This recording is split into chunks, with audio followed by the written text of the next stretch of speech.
Hello and Namaste. Welcome to Vichaar Manthan's Sustainable Narrative Conference 2022, supported by Earth Charitable Foundation. This panel discussion is about how do we sustainably govern emerging technologies. Joining us today, Dr. Ansgar Kuna and Rajiv Malhotra. Ansgar leads AI ethics related public policy team and contributes to the work on AI governance and EY trusted AI framework. He has multidisciplinary research background, having worked and published on several topics, including policy, governance, and algorithmic systems. Rajiv ji was trained initially as physicist, then computer scientist, specializing in AI in 1970, which is almost 50 years back. After a successful corporate career in US, he became an entrepreneur and founded and ran several IT companies in 20 countries. Since early 1990, as a founder of non-profit Infinity Foundation, based out of Princeton, New Jersey, he has been researching civilizations and their engagement with technology from historical, social sciences, and mind sciences perspective. He has authored several best-selling books. Infinity Foundation has also published 14-volume series on the history of Indian science and technology. Rajiv Malhotra also serves as the chairman of the Board of Governance of the Center for Indic Studies at the University of Massachusetts, Dartmouth, and is a visiting faculty in Jawaharlal Nehru University. He is on the advisory board on the Indian Institute of Advanced Studies, Simla. So, welcome, Rajiv ji, and welcome, Dr. Kuna. Thank you. This panel discussion will begin with opening remarks from each of our speakers, followed by a discussion among the panelists. There will be a time towards at the end to take questions from the audience. So submit your questions to our speakers. Please use the Q&A tab on the right of your screen. We'll pick a few questions. I'll try to cover as many questions as I can. Now we'll start the topic. I'll introduce the subject and then we'll move towards opening remarks from both speakers. Now, the 19th century was considered to be a century of chemistry. 20th century was century of physics. Computers dominated last decade of 20th century. New emerging techs will dominate the future. We are going to see a fundamental change in individual and societal level with the infusion of these emerging techs in our daily life. And now it is important more than ever to govern this technology so they don't adversely impact us individually, as a society, and as a civilization. I'll start with my first panelist, Ansgar, for his opening remark. Ansgar, my question to you is, what risk do you see in these emerging technologies and how are they affecting us? And when I'm saying us, I'm asking about people across the spectrum, creators of the technology, users, and the policymakers. How are they impacting us? First of all, thank you very much, both to you, Kiran, and to the organizers for the invitation to be on this panel. It is really a great topic to be speaking about, and really looking forward to also the questions that we're going to be getting in on this.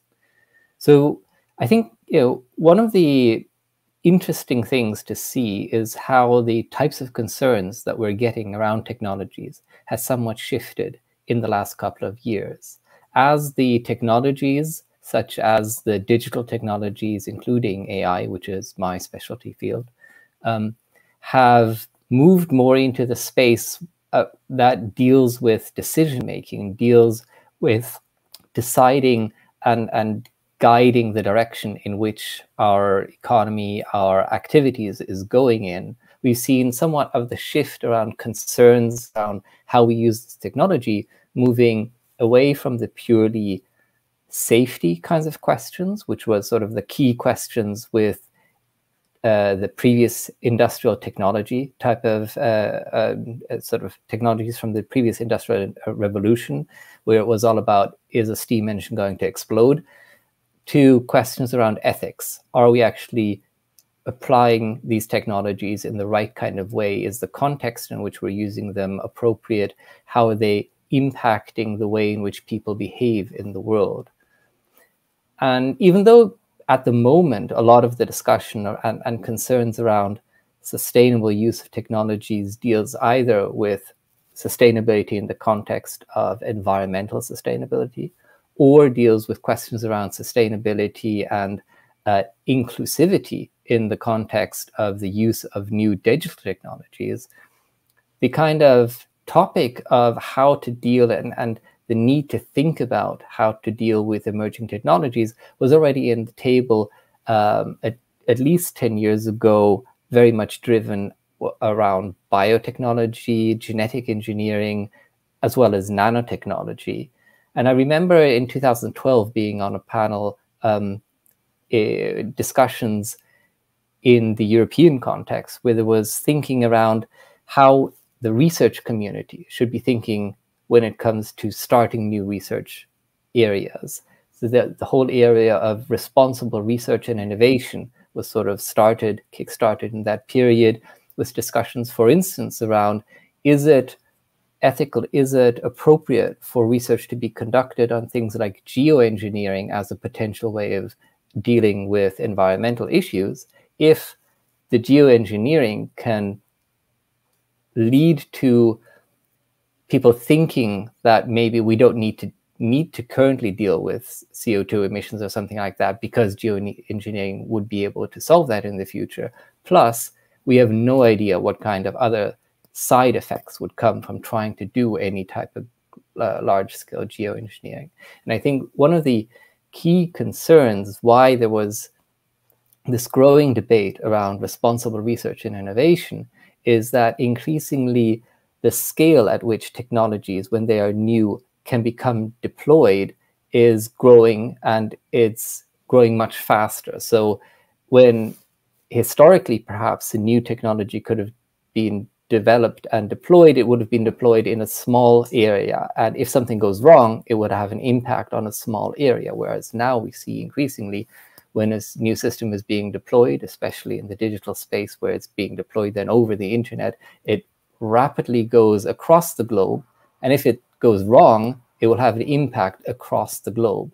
And we've seen this with some of the technologies around this space, which I think we will be getting to later on in our discussions today. So responsible research and innovation was an area that was coming to the fore, but of course there's immediately the question, if you're going to say we want to take a precautionary approach, following precautionary principle, we're asking the researchers to think ahead. What are the possible implications of what you're going to do? To a certain extent, this is an impossible task. How can you possibly imagine the ways in which this one piece of new technology could potentially interact with other pieces of existing or new technology, leading to certain kinds of new implications? Which is one of the reasons why other communities, and this is, for instance, the case largely in sort of the more US type of approach to new technologies, has taken more of the risk-based one of go ahead, try it out, and monitor. If something goes wrong, then you intervene. You don't try to predict the potential ways in which something could go wrong, because that is seen as effectively impossible to do.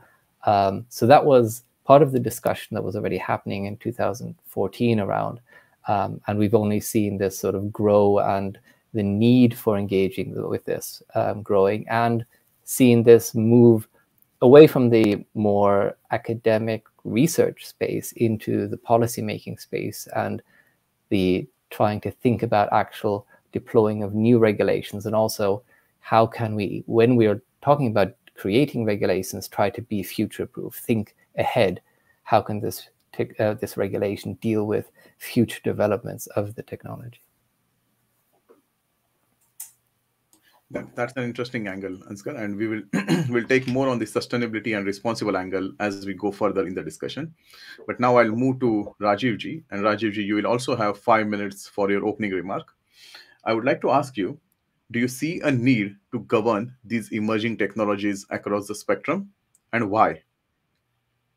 Well, I think, well, first of all, thank you for holding this interesting topic of conversation. To, I have to answer the first question, which the other gentleman answered. The need to govern comes out of the concerns. So if I say yes, the need to govern, but I haven't told you what the concerns are, then it doesn't make sense. Why should we govern? So to understand the concerns, I want to take a whole different approach. The concerns of this are that the technology producers and the technology consumers are two different kinds of people with different levels of power. The technology producers are rich, and then they have a next second tier of workers that work for them, knowledge workers. So therefore, obviously, it'll do very well for people who are in the AI field, as investors, as engineers, as in whatever way they're applying the technology, but not necessarily have the same benefit to consumers, where they may lose jobs, they may lose rights, they may be brainwashed through social media. So one has to first understand the risks in order to know what to do about governance. You cannot discuss the governance issues without discussing what are the potential problems that need to be governed. You see. So I think your question puts the cart before the horse, because you're asking about the solution. How do we govern without properly discussing what are the issues to begin with? So I would say and these all have to be addressed in the governance. There is a asymmetry of power between the producers and the consumers, in favor of the producers, much greater than in the earlier industrial revolution. It is true that jobs will be lost and jobs will be created, but the same people are not going to get the jobs that are created, that lost the jobs. So maybe in Bangalore there'll be a lot of jobs created, but maybe in some poor villages in Bihar, those people won't have because the old way of doing things won't be around. So some communities will be destroyed, and some new people will get lots of money. And this will happen within the same country. It will also happen across countries. Maybe China will produce a whole lot of new technology, new kind of products very efficiently, and people in Africa will become consumers. But the people in Africa will not be competitive enough to produce these things. So I think we have to understand the nature of the problem itself. We cannot just brush past it and start talking about what's the governance. I also think that the corporatization of artificial intelligence is a very serious issue. I'm talking about not only the big tech and all the investors and all the smaller companies that are supplying to the big tech, but also the people who are the auditors, the people who are the consultants, who are also part of the whole thing. That this whole establishment, which is very has a lot to gain from this AI, is not it's not adequate. Self-governance is not adequate. Now we can talk about governance. Given these problems that I've talked about, which have to do with concentration of power, governance cannot be self-governance. I know that Google wants to buy out every AI ethics thing that's out there, put their people in, give them funding, and kind of keep an eye on them. And those who fall too much out of line, including their own employees, this has happened, are pushed aside. So there has to be a completely autonomous voice from below, a voice of the people. And the problem is that most people are not well educated about it. They don't know what the whole thing is about. And they have been mesmerized with all the excitement and fun, and you can wear these goggles and have virtual experience, and the AI will buy you, will decide all kind of things for you. So they think that it's all very hunky-dory and nice, and that's the story that has been sold to them by the people who are involved in producing the AI, and who stand to gain a lot and concentrate their power even further. So to counter all this, you need pressure and groups, and you need independent thinking from people who are not into the making of the money, but who are representing the consumer side. And so I would say, to answer your question, the governance, which is self-governance, is not going to be good enough. Unfortunately, politicians don't know enough about this. All these hearings in the U.S. Congress and the U.S. Senate on AI, they interviewed Zuckerberg, and it's laughable what kind of silly questions they're asking, because they really don't even know what the issues are. So there's a huge knowledge gap, and this is where independent thinkers have to write books, educate people, to create an awareness, and then I think the governance will be coming out of society rather than corporate governance alone.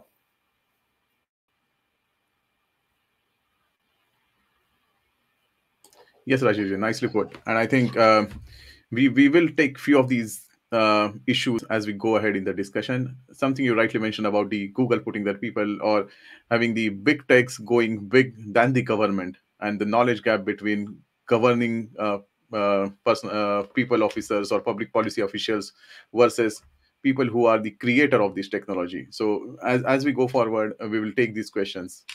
Um, However, as we discuss everything about the emerging techs, we are only focusing on AI machine learning. Ansgar slightly addressed about the genetic modification, genome sequencing, and I know Ansgar because it's your background in bioinformatics. But I want to start with some of the genetic modification or biotechnology emerging tech questions. Um, with your background in bioinformatics, Ansgar, I will start with you. I'll ask you, do you see a danger of genetically modifying a human embryo or creating a custom made human, and or even replicating a human through cloning? And how would that impact the society? What are the risks involved in that? Sure. I mean, genetically manipulating human beings, or animals for that matter, but because we are humans, we are most interested in humans. We are selfish beings. Is inherently a very risky matter to be engaging with, because biological entities are very complicated. There are huge levels of interrelationships. So we can be looking at genomes, and we can maybe have identified that a certain genome appears to have a changes in that has a high correlation to certain changes in the organism. However, if you make a manipulation to that because you want to maybe just change something like the color of the eyes or something like that, seems very benign, but it may have secondary impacts on other parts of the system. So, which might lead to that child, which is now being grown with this modified genome, to be susceptible to certain other kinds of diseases or some kind of other things. We don't know whether that will be the case, but that's the whole point. It is very difficult to know. So any kind of direct manipulation on humans is going to be risky to that human. But then if we assume that it works, let's just assume that genetic manipulation works. We've managed to figure all of that out. What are the implications for society? Well, obviously, we then get into a society where certain parties will have the ability through money to buy certain manipulations in order to get rid of potential weaknesses, strengthen their immune systems, increase their physical abilities, increase potentially mental abilities. So this would lead to further divergence in the abilities, the advantages that people with a privileged background have versus people who don't have. So that will increase the difficulties for people to climb the social ladder, so to speak, to get from a not so privileged position into the more privileged space, which could then lead to a greater divergence in just the whole way in which society sees itself and conflict between them. So all of these things are elements that need to be considered if we are to put these kinds of technologies into general use. Now, there are, of course, drivers for the common good for thinking about developing these technologies. If we're thinking about certain kinds of diseases that are clearly linked to genetic abnormalities, being able to fix those would be a great benefit to very many families, especially to those families that don't currently have access to a lot of medical care, a lot of assistive technologies that currently help to mitigate to some of these issues. So it is, as always, an issue of balancing and making sure that the technology is being used in the right way. But certainly there are huge risks to racing down this kind of pathway if we don't make sure that it is being approached in a very careful way. And there are a lot of pressures for using the technology in certain ways that will help those who are already advantaged, because they will see that as a possibility. So it's another Pandora's box that we need to think about whether we really want to be opening it. And Ansgar, what you're saying is exactly right, right? So for the diseases to making a better society, it's there is a one purpose. But then when you look at the modifying and creating a custom made human, something is important to keep in mind. It has, is it sustainable for the society? Does it fit in the existing societal context? And that's the narrative we are trying to bring through the sustainable narrative conference with the Vichar Manthan. I'll move to Rajiv ji with the same topic now, and then Rajiv ji, I'll ask you. This is, if you look at all the religious texts, all the civilizational belief, they believe in the circle of life. They believe in the birth and death. So when I take the example of cloning, you are just making a person out of one another person, genetic multiplication, and you are creating a physical person, a sthula body, perpetual. So how does it, how can we see that through the civilizational lens or from the sustainable or a dharmic lens? Does it, how does it contradict with the civilizational aspect? Well, first of all, to continue the discussion that Askar made, just because I have a comment on that, I think you cannot really separate the genetic modification and the genetic disease curing and the genetic enhancement, because like let's say there is a certain genetic disorder with my cardiac system. I have a certain propensity for some cardiac disease, and so they get in and change that, and it seems like they haven't really enhanced me, and they haven't built something else, something, they haven't modified me, but they have. So every it's not only changing the eye colors of a child, which is not sort of isolated, which will have secondary effects. I would say even curing a disease with genetic modification is not an isolated thing. The causation is not so localized. The causation is very global in the way the genome works, in the way physics works, chemistry works. So I would say any tampering, even to solve a genetic, even to cure a problem, has secondary effects that we cannot predict. So I just wanted to make that little comment there. Uh, Now, as far as your question is concerned on the ethics, the dharmic ethics, if you will, of cloning. There is cloning in the Mahabharata. I'm not. There is cloning. There is a very accurate description of somebody wants so many sons and so create so many warriors, and then they have these jars, and in these jars they put a special formulation and close them, and after a while these sons emerge and so on. So it's been interpreted as cloning. I don't want to literally make a big deal out of it. The Indian tradition has had all sorts of things going on. People, it's not anti-technology. There's technology is mentioned. Maybe it's fictional. Maybe these things existed. I don't want to evaluate that. But certainly these things are referenced, and they are not condemned. So the idea is, what kind of a usage and with what kind of intentions. So I would not blanket rule out uh, that every kind of genetic modification or enhancement or even cloning is to be condemned. I would not rule that out. I would not go to that extent. It would depend on a lot of context, and it would depend on whether somebody is building an army of 1 million people by doing all this. Uh, Certainly, a lot of things are on the horizon that are unethical, like, for example, building creatures only for the sake of organ harvesting. People have talked about it, that you could create a special modified human being that is not going to live like a normal human being, but will have 5, 10 kidneys, like you harvest fruits from a tree. So you're going to harvest kidneys from this guy.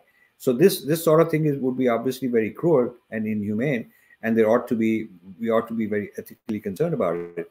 But overall, uh, I'm not prepared to make a blanket condemnation, nor am I prepared to make a blank check and say everything goes, everything is fine.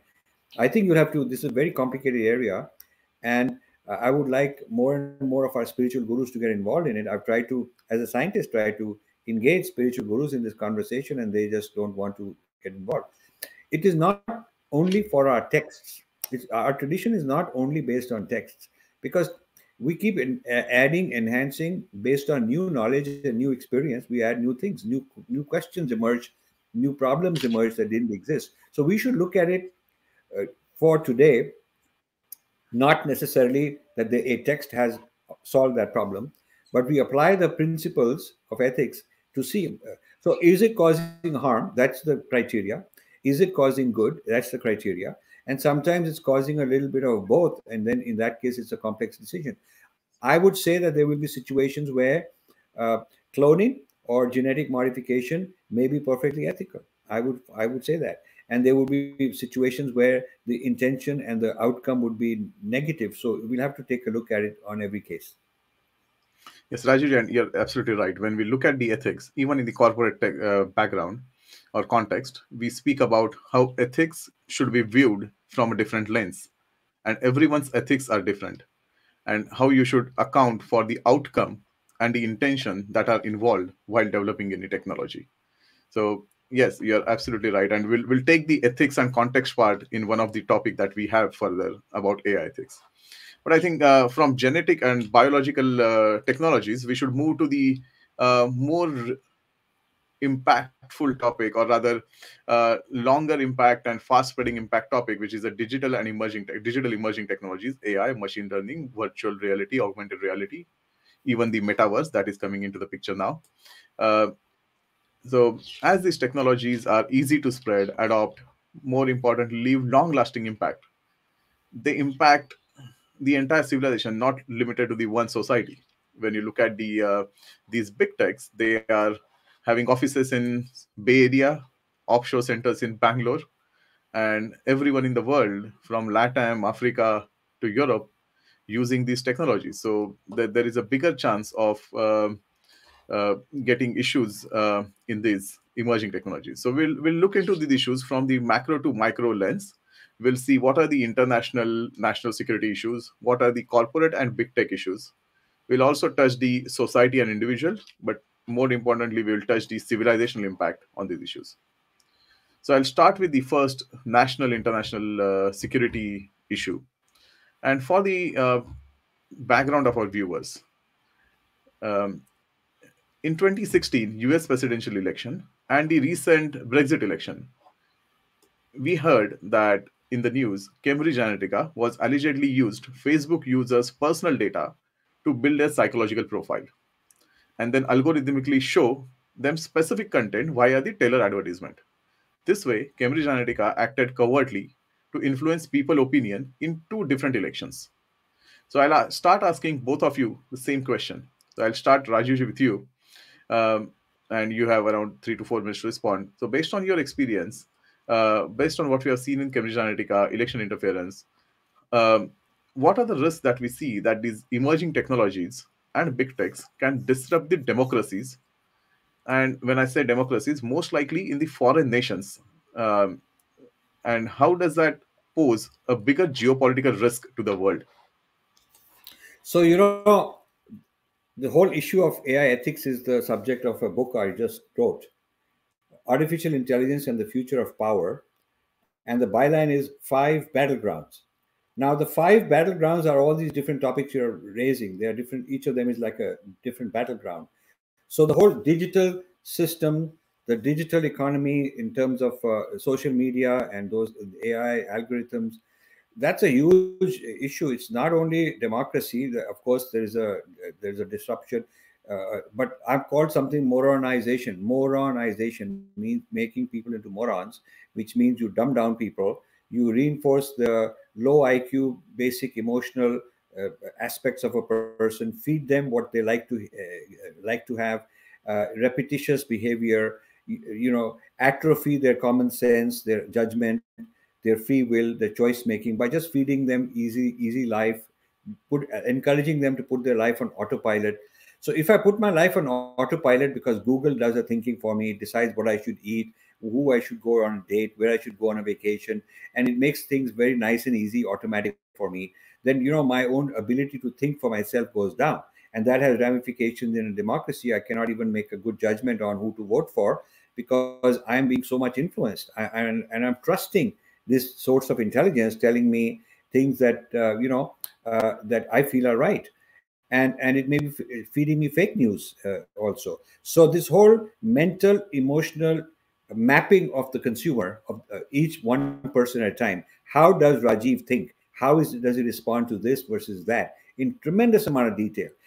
There are several thousand different variables that the Facebook algorithm monitors about every single person. I remember in a private briefing they gave me about 8 9 years ago, they said there are 6,000 variables for every single Facebook member.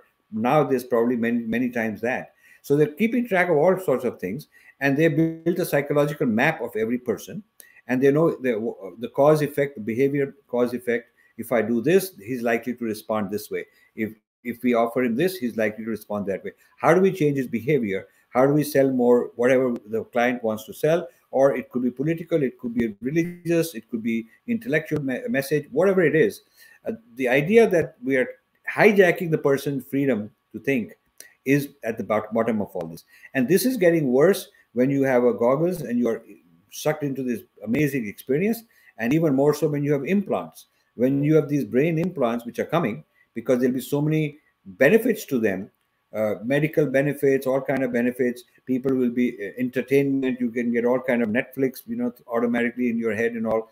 So people are going to go for these things because of the value that they bring. They do bring a lot of value. At the same time, they control you, and people, you have a society where a few people can control a lot of people.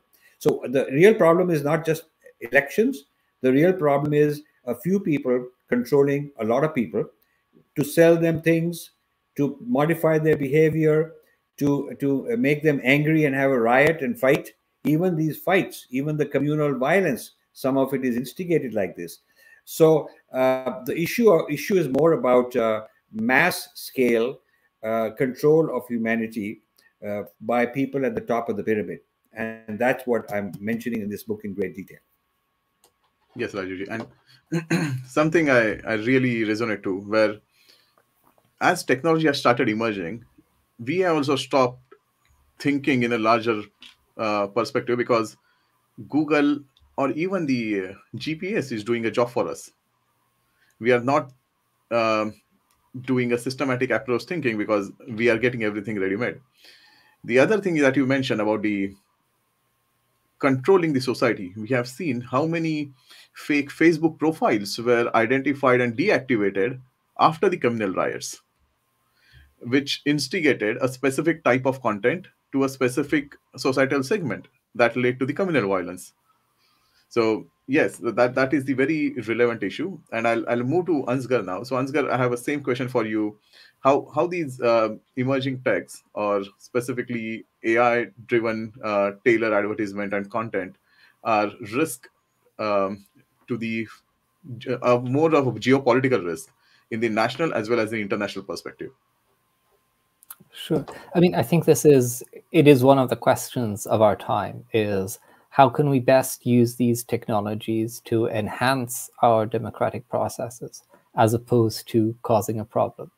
And I think it might be useful to actually take a short step back and think about what is the concept behind a democratic kind of society. The idea is born out of a city-state kind of environment, in which the idea is to bring the people of the city together and have a informed, intellectual, not purely emotional, discussion around what is actually good for the community. In order to achieve that, and we get to a consensus. If that can't completely be agreed, then we have to go with the majority kind of vote. Now, as we've moved as a society to larger communities together in nations, it has become difficult to actually have that kind of a discourse.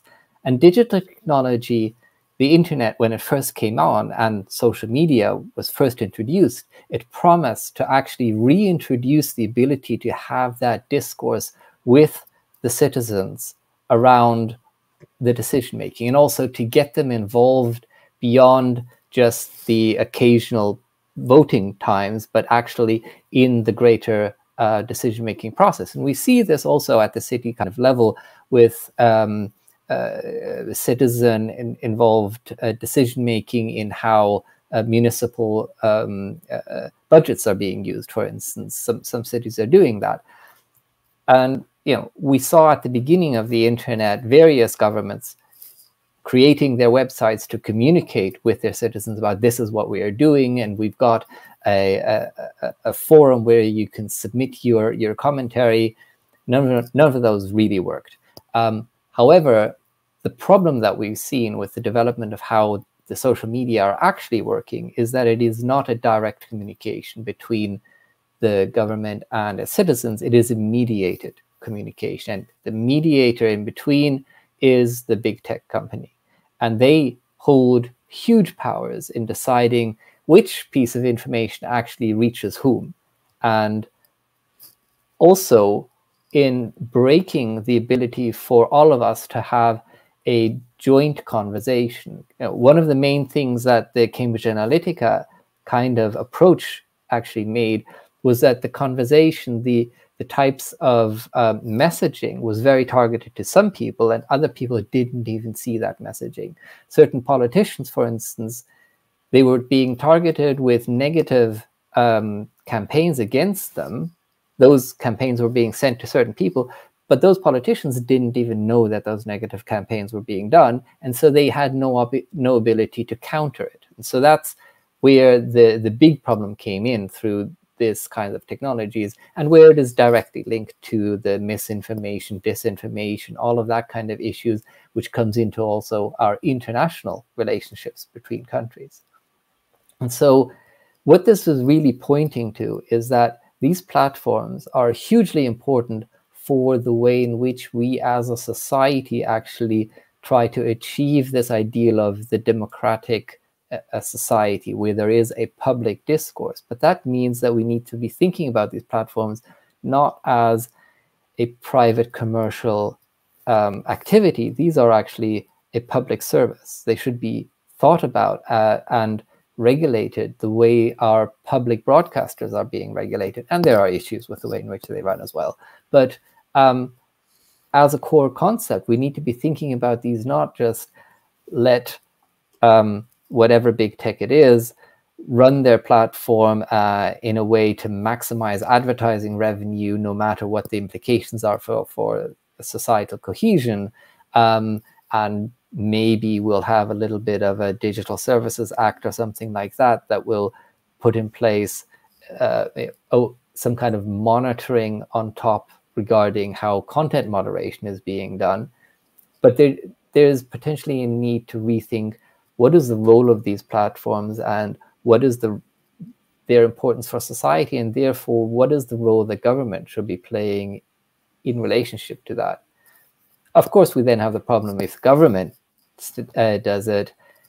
That's what we're seeing in authoritarian countries. Government runs the platforms, or at least to a very large extent it does, and then we get government propaganda. So there needs to be plurality, there needs to be multiple channels, but it needs to be recognized that it has a significant societal implication, and it needs to be regulated in that way, same as our public infrastructure is, our core essential utilities are. It is an essential utility by now. So, Asghar, you made an important point about plurality. You also mentioned about, or touched a point about how this big tech should be governed. We have something about it. We'll see if we can can have time to discuss about the big tech governance, that big techs shouldn't be growing or outgrowing the government, because the recent example which you have seen is Twitter coming out and banning the sitting president of the United States. So there are questions which we can discuss. Let's see how, if time permits for that. But then you mentioned about the regulation that is coming into the EU Parliament, Digital Services Act. So we see that there are many governments and regulatory bodies are bringing regulations. US is bringing, EU is bringing, Singapore has already brought regulation. So when we look at these regulations are focusing on ethical and responsible aspect of artificial intelligence. Now, and Rajiv, I'll go back to the previous comment you made with ethics are completely different for everyone. So ethics are contextual and ethics are also evolutionary. So it's not something that is right in the certain time period is also right now, or vice versa. So and I'll this is an now governance or regulatory question with ethical and responsible AI. So and Ansgar, because you made a comment about the regulations being brought into EU Parliament, when I ask you, when we say ethical AI, how should I understand what is ethical, what is acceptable, and what is right? These are three different things, and how regulatory body should be looking at it. Well, strictly speaking, these are three things. But if we think about the way in which they're used, these terms in the policy debate, I think they're frequently used interchangeably, and people are not really clear about what they're speaking about. I mean, ethics really, if we're talking about ethics, we should be defining our ethical framework from which we are approaching things. Are we talking about consequential ethics? We're focusing on the consequences, and we don't really care about how you got to them. Or are we thinking about other ethics where we're more putting in place clear rules around the ways in which to behave, even if that was the output of that might not be the best one, but the point is that you followed the correct way of approaching things. That would be, from a theoretical point of view, philosophical point of view, ethics. But the practice of AI ethics tends to be more closer to what is in our current society considered to be the right thing to do. So it's more about right thing in practice. If we look at the AI principles that are being published around how you should be thinking about the use of AI, they are more around what is the right thing to do. They highlight, they reference human rights principles, for instance. They reference the need for accountability, and those kinds of elements. And so it is basically an attempt to grapple with the question of not just how does the technology function, but how should we be using it? And we see, for instance, this kind of challenge in understanding, is it the technology or is it the use case? Also in the question about where should things be regulated? Should it be regulated in a technology-centered piece of regulation like the AI Act in Europe, or should it be regulated in a domain-related piece of regulation like employee rights or something like that? Where should things like the use of AI to do employee monitoring and controlling the way their jobs, like what the Uber algorithm does, for instance, for the drivers, where should that be positioned as? In which regulation does it fall? There's a lot of confusion and discussion going on to try to sort that out. And part of the way to try to resolve that is to try to think, how can we actually make these the most robust to potential changes in the technology? So for instance, that example around technologies for controlling the employee, I would argue is best captured in employee rights legislation, because in that case, it doesn't matter whether you're moving from the use of AI algorithms to the use of VR environments or something like that. The point is that the employee is a human being and has rights as a person, and therefore needs to be captured in that kind of space. Okay, and I think that's a good point. But then I'll stretch it further, right? When we say what is right, and now I'm going to take a short break. Viewers, if you have any questions, please ask in the chat box, because we are really turning to an interesting point about how we should decide a right and ethical part when we do the governance of emerging technologies. And Rajiv, this is your subject matter expertise. When we see right, what is ethical, and how do we see from the civilizational perspective? When I look at the world population, 1.4 billion population is Indian or Hindu from the perspective. So when I go out and I meet six people, out of which one is coming from the Hindu civilization. So that plays an important part when we put the governing principle in place. You need to get an idea from every civilization to have a right equity in the regulation. So how what role Hindu civilization plays in deciding what is right and what is ethical? So this is the heart of my work, because I feel that uh, I've lived here in the United States for 52 years. Okay, but I'm a Bharatiya. I'm a made in India. I'm a made in India person, and so uh, I have spent all my life.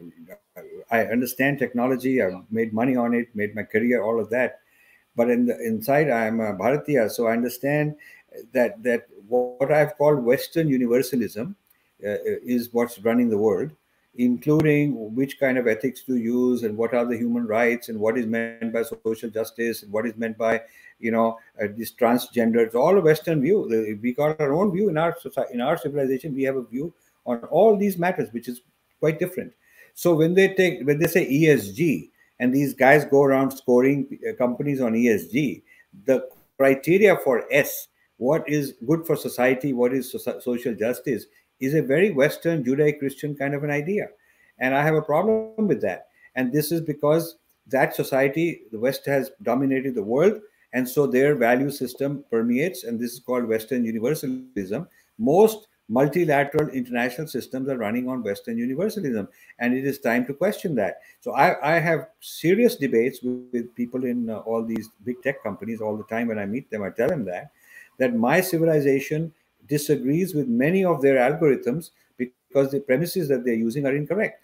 And so they ask me for examples. I tell them all kind of examples. When they do the machine training, machine learning, using data and using textual references that are written by the colonialists, or they're written by places like Harvard, which is full of biases. It is written by American think tanks, and then the Google wants to Google Brain, all these people, they want to train the next generation of algorithms based on this kind of a text. And then when I put up a post, it says that it violates community standards. During COVID, if I put a post showing an interview with an Ayurvedic person, it would be blocked or marginalized, shadow banned Shadow band. by YouTube, because and after talking to a lot of them, a lot of this, they would say that this is because it violates community standards. But the Chinese medicine was not considered the same way, because the Chinese have more lobbying power. It's all a matter of lobbying power. So if somebody has a certain, when I talked about that, in fact, India's accomplishments during COVID, I did a lot of videos on that, and they were shadow banned. I was told that this is not approved, and because the WHO had not approved that particular Indian treatment, that Indian vaccine, and promoting that was considered wrong. So somebody is making value judgments, and these are generally Western universalism type of value judgments. So the whole ethics of what is right and what is wrong, they do this ESG, but according to the Hindu value system, people who are into the meat business and who are doing animal testing, all these pharma people are doing animal testing. This ought to be a very serious matter. When you're talking about environment, it's not only the trees and the renewable resources and oil and gas and pollution, it's also the rights of creatures. Is that part of environment? They are citizens of the world. And so, if I were to come as a non-vegetarian or a person from the animal rights point of view from our culture, I would say that the ESG ratings of so many American multinationals got to go down, because they're really harming the environment and society as we understand it, because we consider these to be living life. So they don't consider it that way.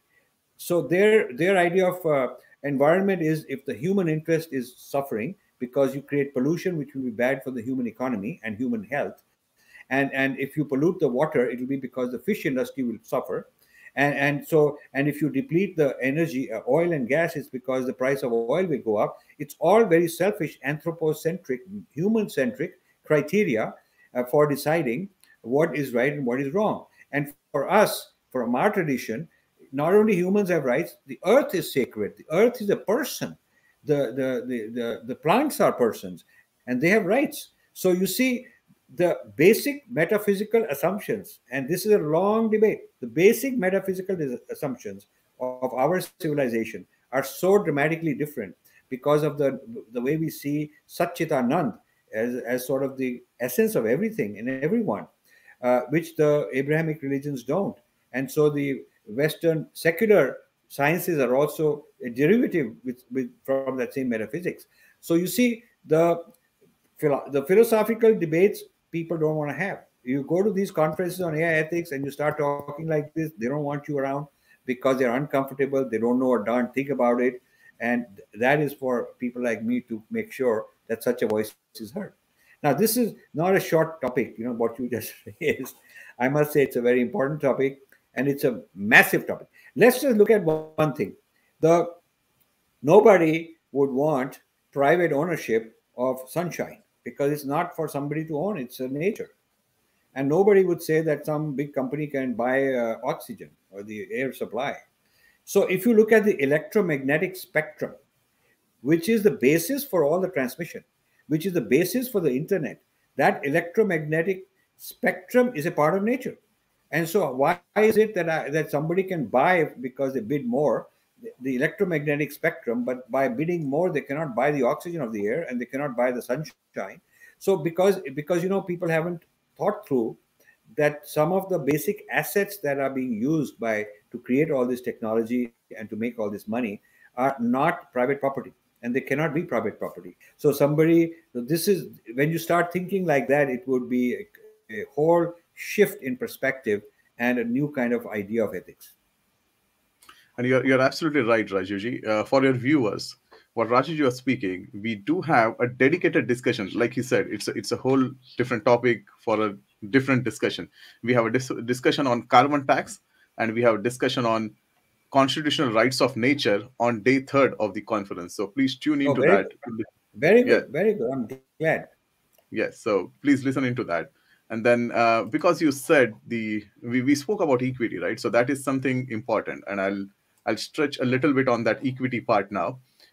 When we say equity, uh, Ansgar, you look at these big techs. They are sitting in. I just mentioned they're sitting in one place, Bay Area. They are developing in different area, and they are looking at entire world.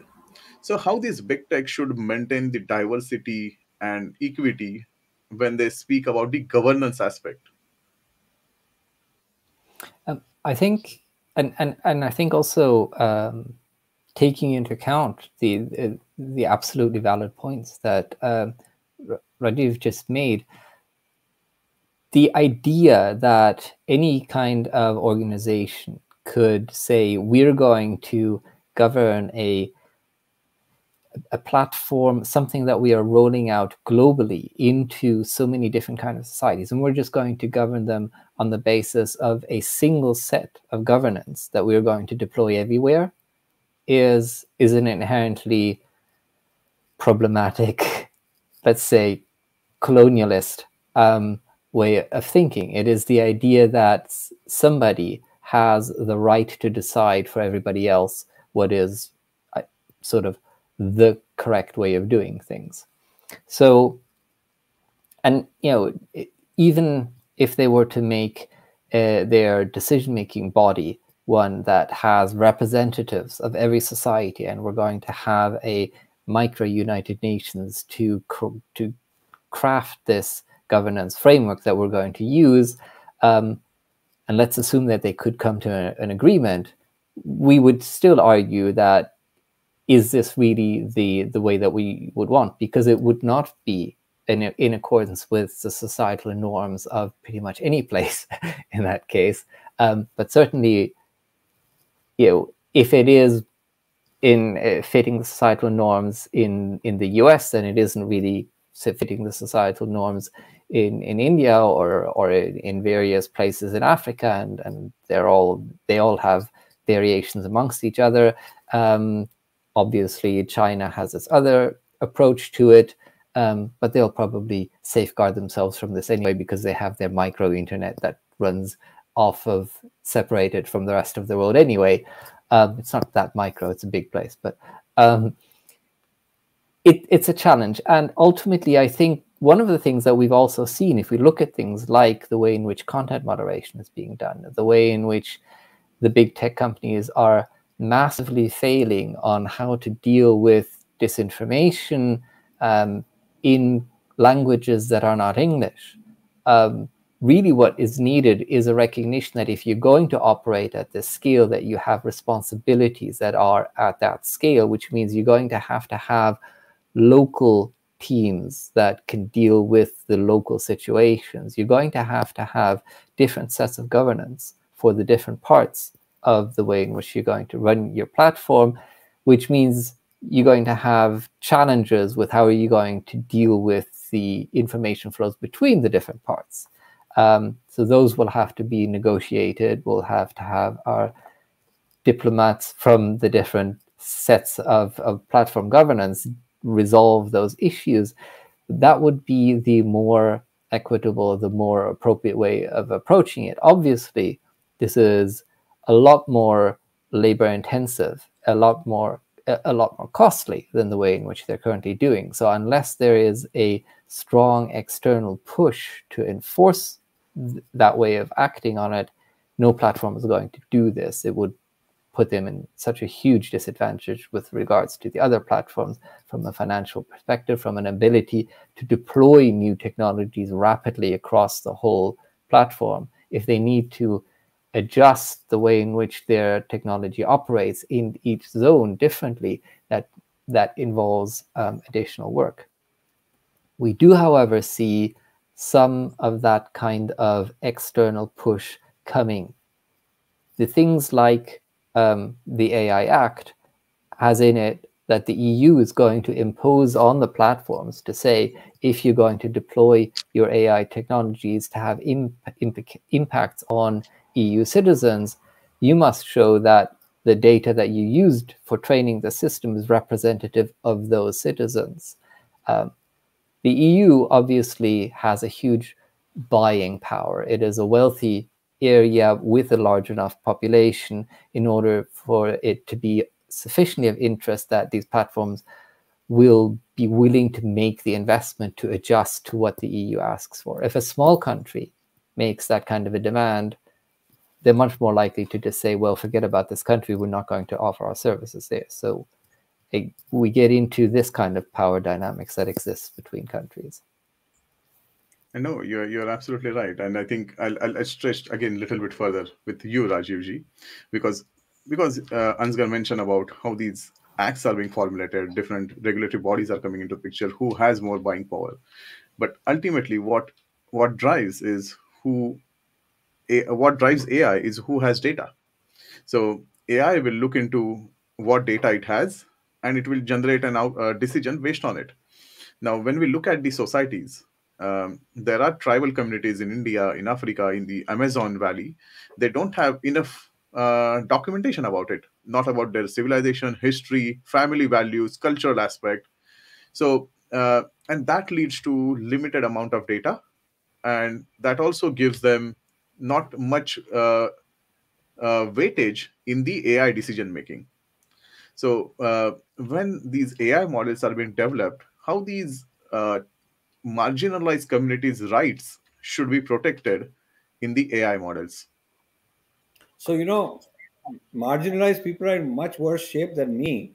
But even I am not satisfied. I don't have enough rights for my culture. I'm always fighting. I just had recently a very big fight with some of these big tech guys, in some investments in our seminar. They wanted me to speak. So basically, I told them that I put in a post, if I say swastika, it is red flagged as some kind of a Nazi symbol.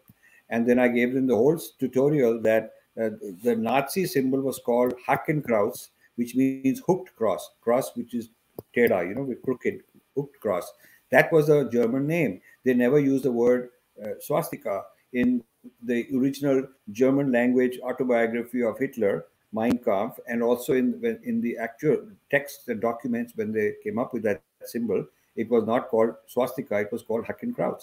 And the New York Times, about 100 years ago, wrote an article saying the Nazis have introduced a new logo, and it put the logo in the newspaper about 100 years ago, and in the 19 whatever 20s 30s or whatever it was whenever this happened, they called it Hakenkreuz. In the whole article, the word swastika never appears. So for many years, when the symbol came out, it was not called swastika. Then the British, when they translated these things into English, they translated Hakenkreuz as swastika because they wanted to show the Indian national movement, which was the Arya Samaj and all these and many of the Indian nationalists were using the swastik symbol, and they wanted to kind of uh, taint it as a symbol of violence, and so they said that this swastika is a Nazi symbol, and so this whole thing came from there, and people like me have been fighting it and fighting it and fighting it. We even got the Israeli Jewish, the head of the the head Jewish rabbi, and some Hindus.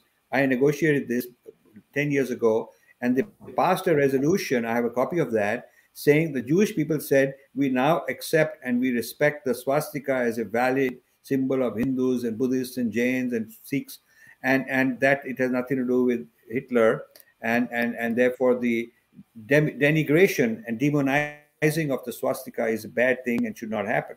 Even with all of that, it continues. If I put up a post, it's going to be red flag. So now who decides? How do you get the power in the hands of a few people? Whether it's Wikipedia, whether it is the AI algorithms, or whether it is your encyclopedias or your university curriculums, it's all Western universalism. And the non-West, the only two that are fighting effectively, one is Islam. They're really fighting hard to get the Islamic point of view in, with some success also, because if you don't agree, they'll call it Islamophobia. And the other is China. China is having a big success, bringing a whole new metaphysics about their Confucian thought and all that stuff. But as far as the Indian civilization is concerned, we are still not. We don't have our act together. We keep talking about soft culture, but we don't have our act together in establishing metaphysical, ethical principles of our civilization on the world stage and demanding that this ought to be given equal respect. So, Rajesh, you made a very interesting point here. And if there are views for the larger society as not represented, then there is a real challenge about views for the marginalized societies not Yes. being represented. I Yes. completely agree to that. And the other point you mentioned about China, we have another discussion for our viewers tomorrow. Is China a sustainable state? So please tune into that to listen more about China. There is one more discussion about what is the future of church. So you can also hear some perspective in that. We are already running out of time for our internal discussion. So I have few questions that I couldn't ask because it's a really interesting discussion happening here. I'm going to move to audience questions, and I'm going to pick first question coming in from Manuj Mishra, and it's for both of our speakers here. Question is, if even governments are controlling these technologies, what is stopping nations weaponizing AI and biotechnologies against each other? Especially, particularly AI, should multilateral organizations take a preemptive action? So, Rajiv ji, I'll start with you. So when you say multilateral organizations, you mean what? I guess question is coming about multinational organizations which are like NATO. Multinational. Yes. Yeah, okay. My thought is that if you really want to have a democracy, democratized decision making about ethics, then independently of the governments, because governments are not necessarily always being able to reflect all aspects of humanity, there ought to be some bodies. There ought to be some bodies where it's one man, one vote. So Indians would get 1.4 billion votes. There should be some bodies where the ethics that people want not necessarily coming from texts, because those texts would have to be interpreted by some high priests and some scholars, and they may be elitists and they may have their own agendas. I'm talking about what Asghar said is not only the ethics as in a perfect theoretical way, but what do people want?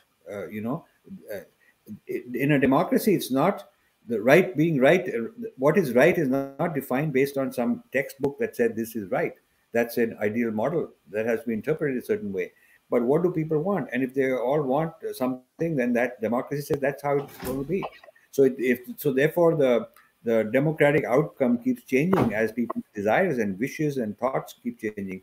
So if you want to run a society in that way, then there ought to be some mechanism, and maybe the internet can be used to collect people's views on this in a real time way, to figure out what are the policies that people want. And and now of course the problem with that is, as I said earlier, this in a sense runs into the problem I mentioned earlier, that the average person is not well educated. If he gets this vote, he doesn't know how to vote, he doesn't even understand all these things.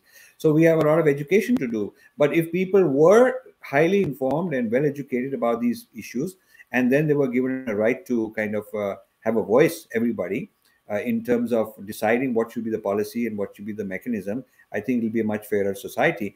But in that society, the big advertising based billionaires and trillionaires are not going to do that well. So they will come down in their power. So if it's a bottom up decision making on these matters, I wouldn't say multilateral organizations are necessarily the keepers, because these multilateral organizations, all of them are controlled by a few people. I mean, we know the World Health Organization has gone too much under the Chinese. They're funding it and they are assigning a lot of clout to it.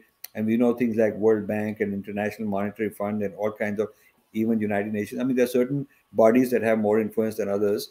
These are not, and the UN Security Council doesn't have India. So how can I support multilateral organizations as sort of the keepers of justice on the world stage when there is so much injustice in the way they're structured? So I think nation states are not going to be able to do this. Certainly, the corporate sector is not able to do this. Certainly, these multilateral organizations are not able to do this. There has to be some mechanism where the voice of people can be expressed, maybe digitally, maybe through the internet, through some means. If a high integrity method could be found, then we could catch the pulse of the people around the world on various issues in real time and use that to develop some system of ethics. But that would require educating a lot of people far beyond where they are today.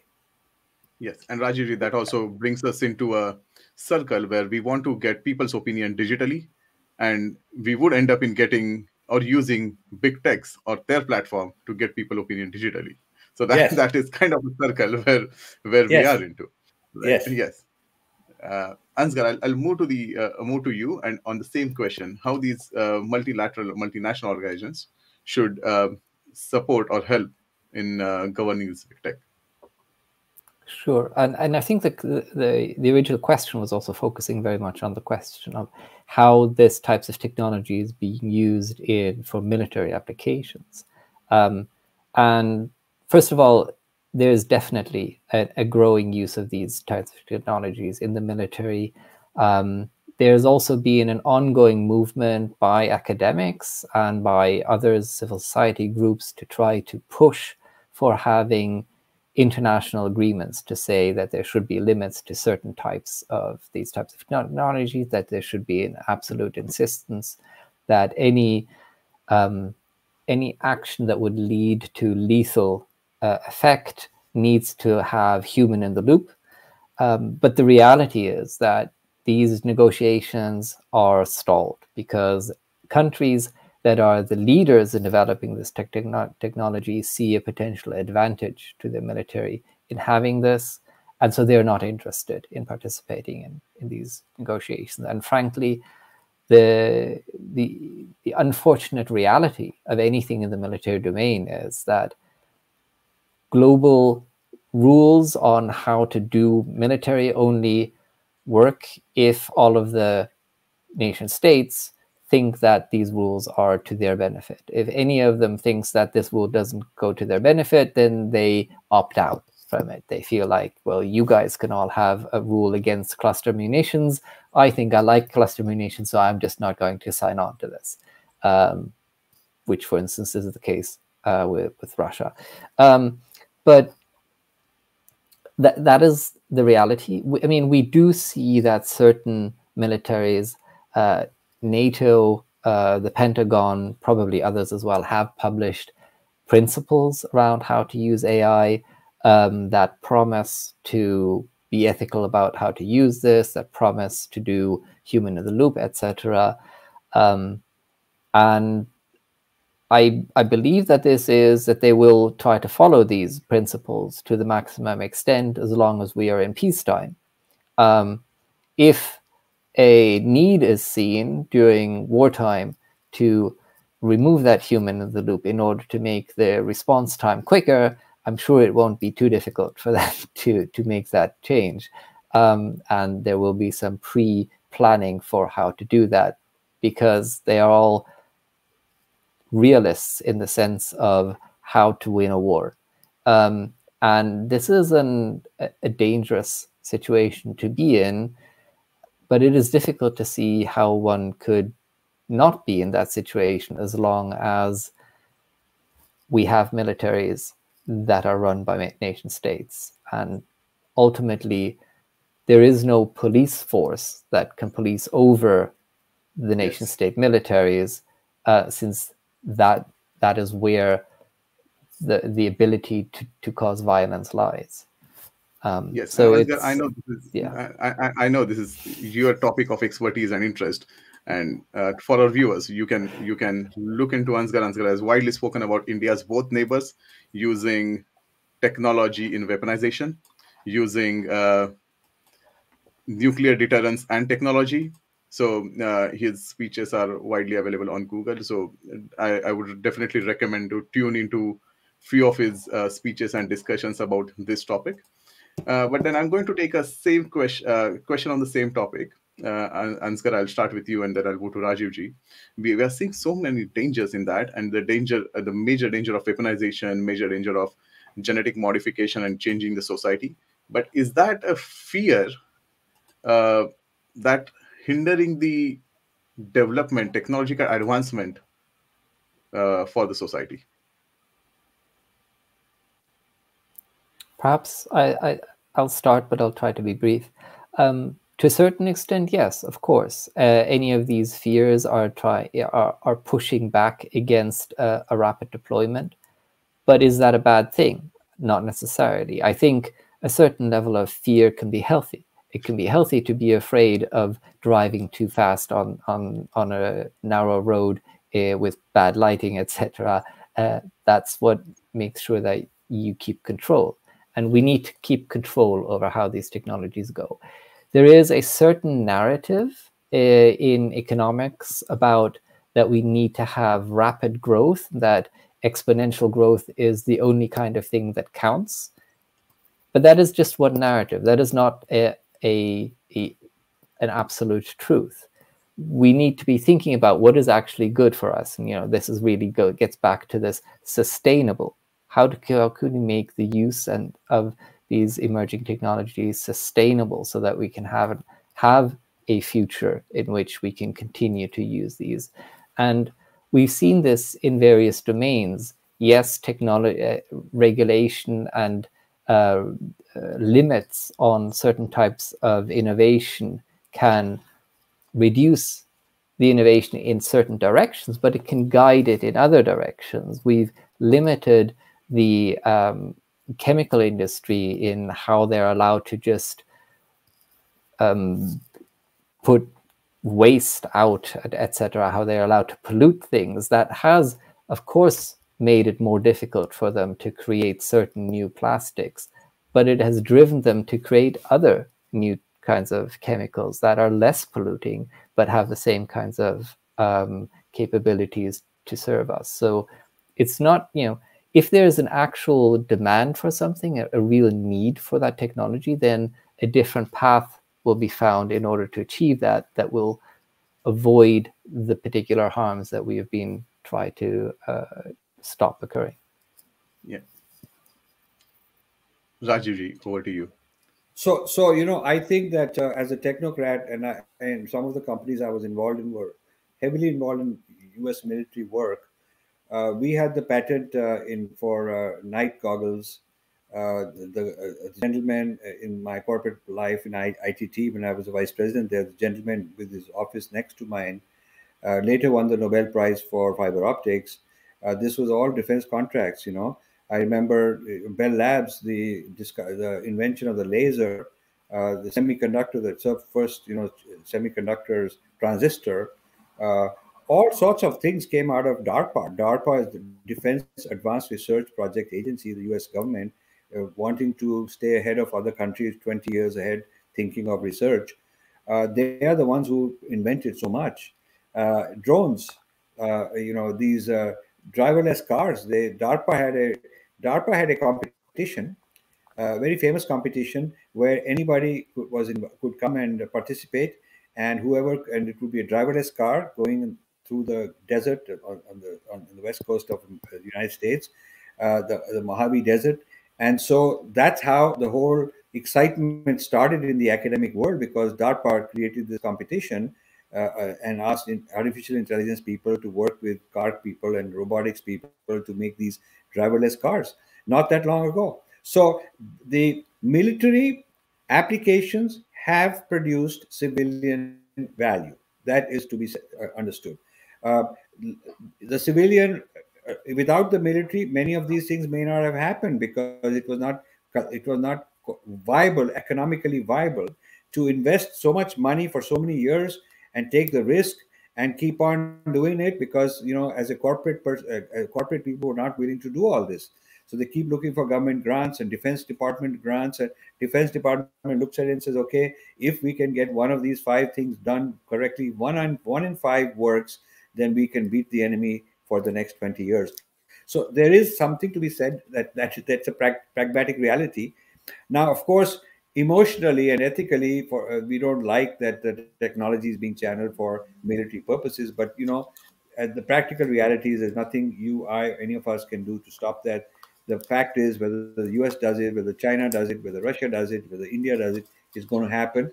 People need defense as long as we live in nation states divided with boundaries, and we are fighting for resources for our particular nation state, for against others. There's going to be tension. There's going to be need for military, and then if there's a need for military, then people are also going to use technology. So really, the root of the problem is the existence of nation states, and the root of that is the level of selfishness of the ego at which we live as human beings. It makes us cluster into groups and identities and fight others for resources.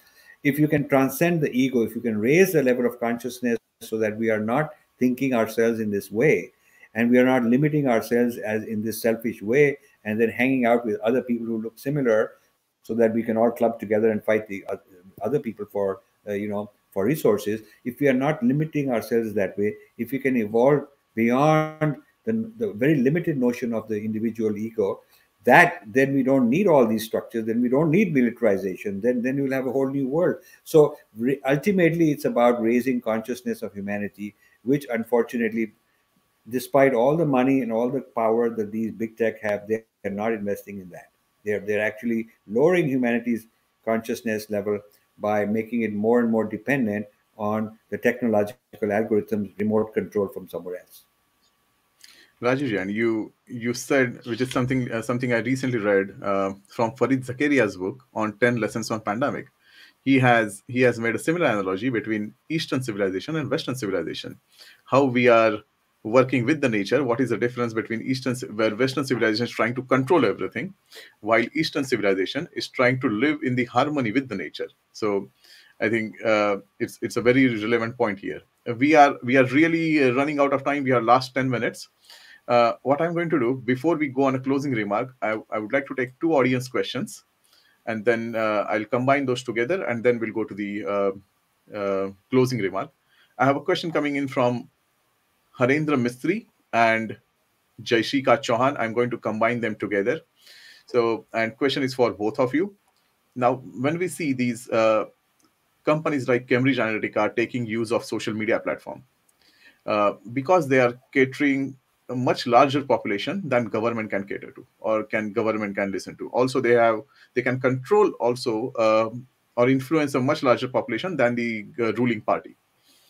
Now, with the big techs having more money involved in it, more minds, as in more minds to be controlled using the big techs, considering the contemporary lobbying rules, is it really possible for governments to govern the big tech or control the big tech? Till what extent? Are we at the point of no return, or can we still do it? Anskar, I'll start with you and then I'll move to Rajiv ji. Sure. Okay. Um, Honestly, I think this is a question more about a willingness by government to actually take certain actions than it is a question about who has the money. Ultimately, the big techs are still technology companies, and they need to follow the rules of the countries that they're operating in.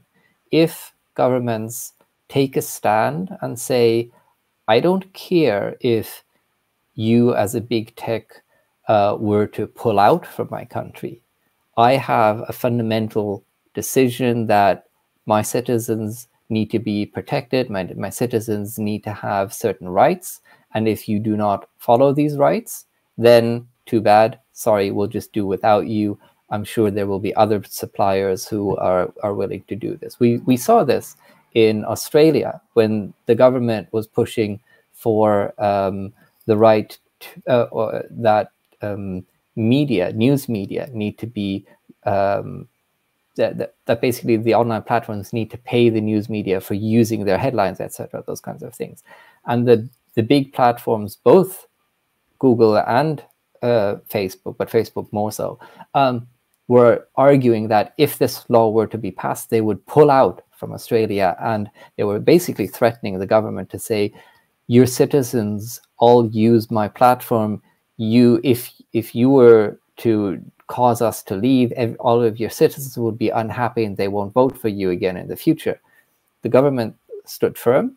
They did actually pass the law, and the platforms did not pull out. They actually followed, what needed to be done. They pushed back a little bit, but anyway, Sorry, but governments yeah, do have the power to stand up against the big platforms if they make if they actually take the stand. yes. And do And it. sorry to intervene in between. I really want to have enough time for the closing remark. And Rajiv, if I can have your reaction on this in 1 minute, and then we'll move to the So closing remark. my reaction is actually different. I feel that these big tech are like the East India Company. The East India Company, as a private enterprise, had more power than the governments, any government in the world at that time. If you look at the amount of algorithmic power which these companies have, that power gives them the power over people's minds and shaping their behavior.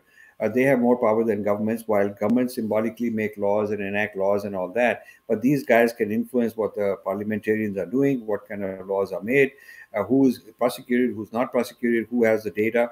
So I think there is this kind of a virtual state, a kind of almost like an indirect, state government kind of a hand in the government role being played by these big tech. And in my book, by the way, my new book is called Snakes in the Ganga. Snakesintheganga.com. You can go and get a copy. It's being released next week in Delhi.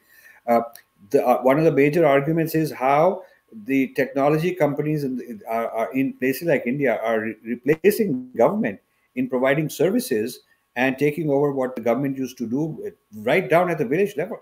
I mean, if you go and see what Omidyar is doing, Omidyar network is in hundreds of villages, thousands of villages, providing government services, capturing that data, brainwashing those people, making them into almost subjects of the Omidyar uh, hierarchy or Omidyar empire. So I think that the tipping point has happened already, in which these companies feel that they're far too powerful, and what we are going to see is the rise of oligarchies.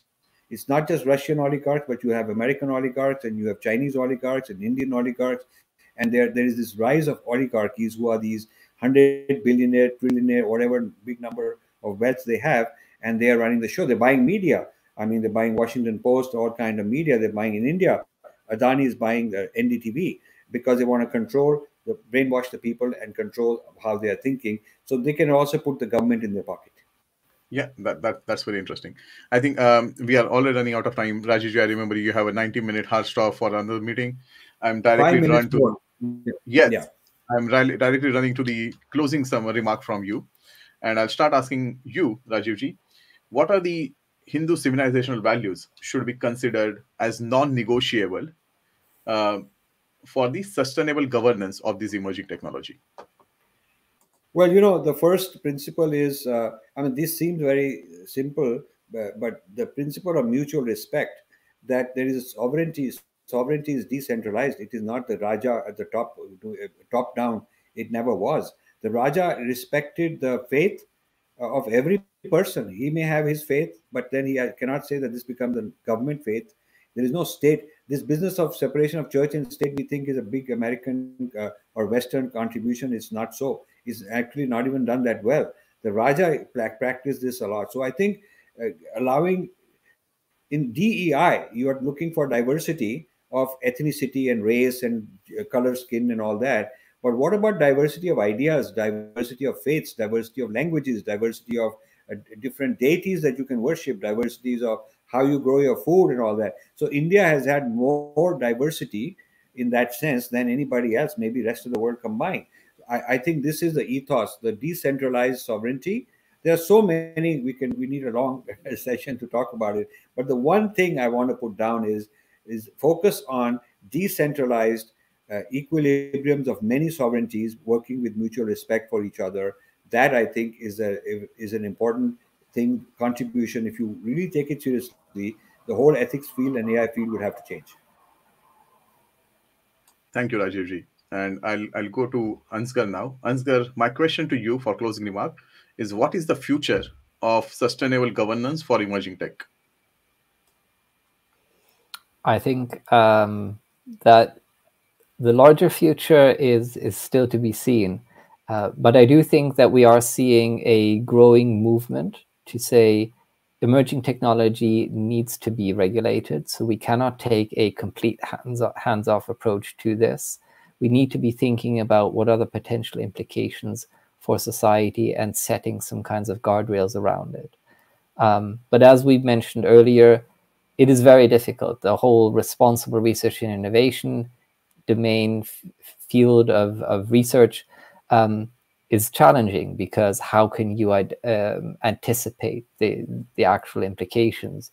You can try to do some future scanning, you can do some modeling, you can try to identify obvious kind of directions in which things will go and try to regulate for that, but you need to have agile regulation that can be updated, regulation that focuses on core principles and not on the technology as such, but rather on potential effects that the technology can have. If the technology shows that it is starting to have a negative effect on a certain kind of principle, then that is not allowed. That is the way in which we need to be thinking about how to formulate these regulations. So less a regulation on a specific piece of technology, more a regulation on core principles of how we want our society to be. And it needs to be a case of, it doesn't matter whether you are causing issues for that with technology X or technology Y or without technology. The point was, we want a society of a certain kind of type. So that's a very interesting closing remark to close on. So I think what we have now here is, we do have technologies and we definitely want a governance on it, but we don't want to get into technology to govern, but we want to understand the societal values, the human values, the what is acceptable versus what is not acceptable, what are the ethical values in the governance, for when we look into the governance aspect of it. And when I listen to Rajivji's speech, I am going to go with two major terms that he gave me today. First is decentralization of sovereignty, how we take in account everyone, not only um, the physical aspect, metaphysical aspect of diversity, but the every aspect of diversity, the larger conscious aspect of diversity. And then the another interesting term or funny term he gave is moralization. So I don't want to be falling in the trap of looking everything being spoon fed, but doing my own research and reading into it. So future is really daunting, but then we can see technologies will be governed with the individual ownership and our participation in the governance. Um, thank you all for joining this panel discussion in Sustainable Narratives Conference 2022, supported by Earth Charitable Foundation. Thank you, our speakers, for coming into the platform today. If you'd like to find more about Vichaar Manthan, please visit our website. And if you'd like to get involved, please feel free to visit our booth in the booth section at AirMeet and talk to Vichaar Manthan team members there. If our speakers are willing, I know Rajiv ji has a commitment, but Ansgar, if you have time, join us at our networking area so you can have some conversation with Ansgar for the later time. Thank you again, and namaste.